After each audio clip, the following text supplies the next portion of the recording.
Hi, I'm Ash from Hidden Sunk Games, and today we're going to be looking at the rules followed by a review of the fast talking description game that is Articulate. So Articulate is by Drummond and it's for 4 to over 20 players, so plenty of people can get involved in this game. As I say, I'm going to give you my thoughts, a review of what I think, but first of all, let's see what you get for your money. Okay, so this is Articulate. And you know, the first thing that we see is a really nice colourful board. And I remember when I first saw this board, when I got it out of the box, you know, I just knew that this was a good, you know, family fun game, but you know, maybe a bit more catered towards adults. It just looked a bit more serious than some of the other games that you know, I've played, a bit airy fairy, but this one looked serious. So you get this really cool game board. You get a little spinner that you self-attach in the middle, and you get 4 counters: a yellow, a gold, a red and a purple. You get an egg timer.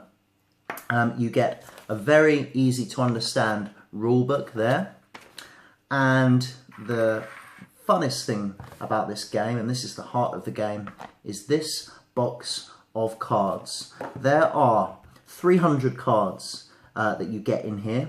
And on here we have 6 different coloured categories which match the categories around the board, okay?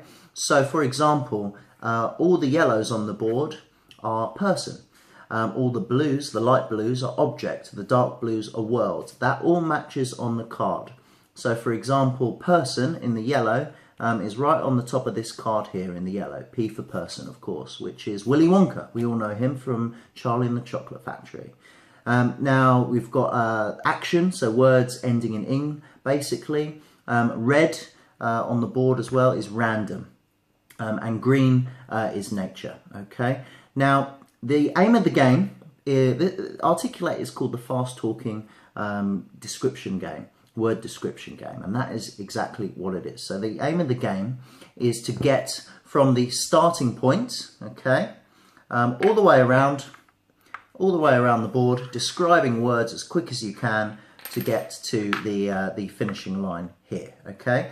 Now I'm just going to run through a little example of this. We'll say we've got 2 players there, 2 teams, okay. So amongst you and your friends, you can have 2 teams of, you can have a team of 2, you can have 3, you can have 10, you can have up to 20. This is what's great about this game. You can have so many players getting involved on teams.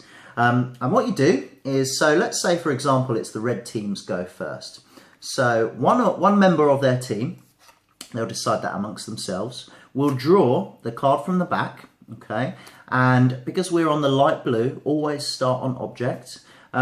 They will have to describe this light blue word here, which says hammock. Now, what they won't be able to do is they won't be able to say any words like sounds like hammock. So they can't say, I don't know, rammock, whatever that is. They can't say it sounds like rammock. They can't say it's got the word ham in, because again, it's kind of part of the word. They can't do things like that. What they have to do is they have to describe the hammock. So a person might say, you can tie it between 2 trees and sleep on it or swing on it. Someone might then guess hammock, and then great. So you've got that, you pop the card down, and then you pick up the very next card, and again, you're still on object, so straight to object. Now this one is, what is this? Mousetrap. Okay, now this is an interesting one. You can't say the word mouse. So you can't say mouse get trapped in this. You can't say mouse, you can't say the word trap. What you could say, off the top of my head, okay, it's not a rat, it's and then hopefully everyone would say mouse.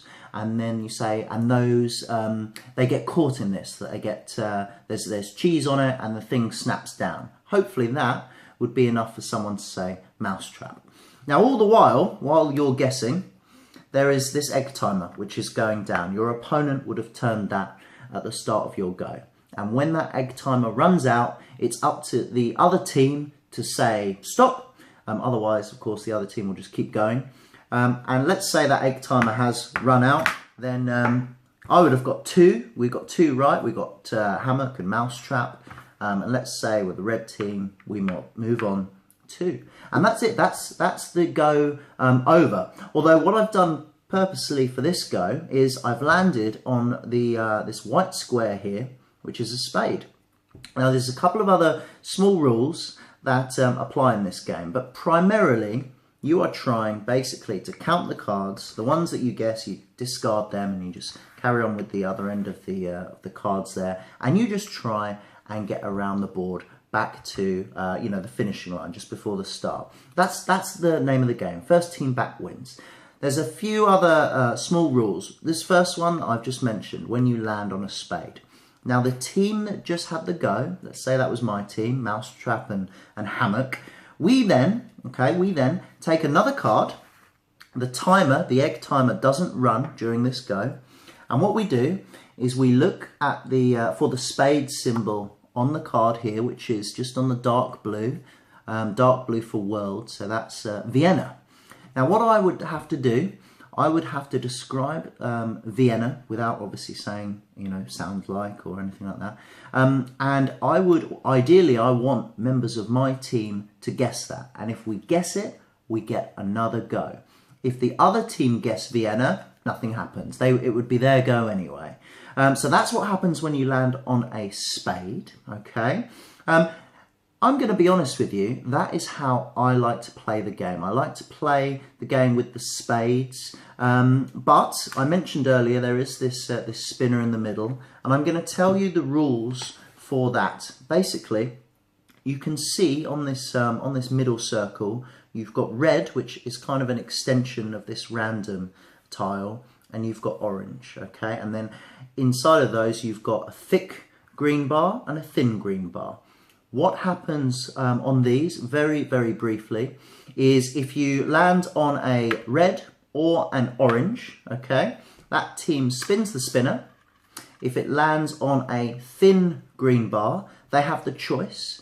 They can either move forward 3 spaces or move their opponent back 3 spaces.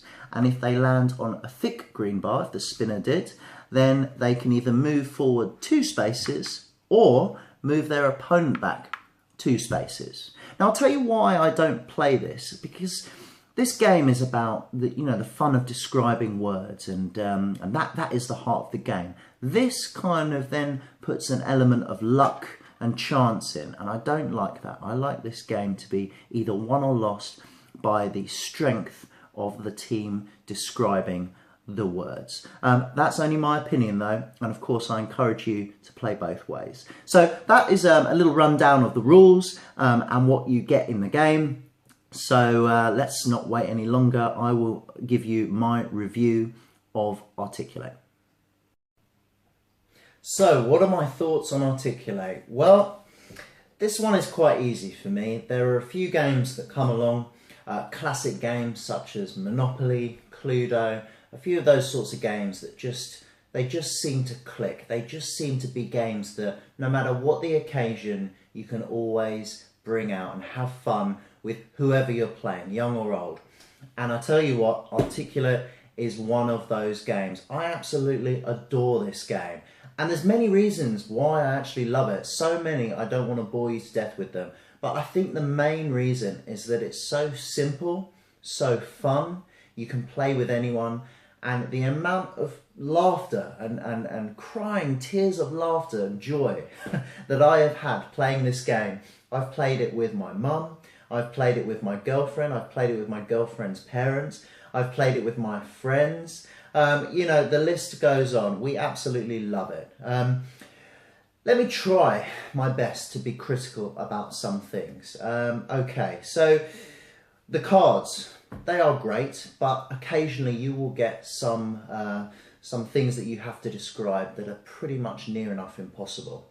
Now, you can say, oh, break down the word, you know, do the first bit, do the second bit, but when you've only got 30 seconds to describe, you know, that, let alone other cards, it's really hard. But is that really a negative? Because you could argue that you need those really hard cards in here just to really mix things up. So yeah, I'm not going to say it should be easier. I like the fact that there are those hard cards in. I think if you were playing with kids or young adults, there might be some in there that will really stump them, So if you really wanted to kind of be pernickety, then I suppose you could say maybe families would want to go through the deck and just remove the ones that are kind of super hard. I know that's a real pain, but yeah, that's one thing. You know, the spinner idea in the middle, when you land on the red or orange, I'll be honest with you, when I play this game, we don't really use that. We just keep it simple, getting around the board. I'm trying to be critical, I'm trying. Sometimes the game can be a bit long, but again, I found a solution to that. Simply play half the board. So literally you start here, and instead of going all the way around, just finish on the blue opposite it. That is a much quicker game. So after you've had your long game and it's 11 o'clock at night and everyone's saying, oh, I've got to go, at least then you can say, well, let's just play half the board. You could even play a quarter of the board if you really wanted to be, you know, get it done that quickly. Do you know what? There isn't really much else for me to pick at about the negatives of this game. It is so good. It's like trying to pick negatives at Monopoly. You know, you could say it's a long game, you could say it's this, it's that, but at the end of the day, it is a great game. And this is no different. I'll tell you one thing, actually, I've just thought of, is the timer. The timer, when we use this timer, this is the timer that came with the game, the last few grains of sand get stuck. So we, or whoever's turn it is, has to keep an eye on that and kind of tap the top. That might adjust things slightly in your favour or against it. But if it's that big a deal to you, either use the timer on your phone or buy a new egg timer. The positives about this game, as I've said, it's for everyone. It's super easy to pick up. There's some really good cards in here that just make you laugh. And yeah, I mean, I could go on, but to summarise this game, this review, I know I've rabbited on about how good it is, but you have to try it. I think that the summary is give this game a go. If games like this, description games, aren't really your thing, just please, trust me, get Articulate, play it with some friends or some family members, and you will love it. So yeah, is this a hit or did it sink? Without a doubt. Articulate, big hit.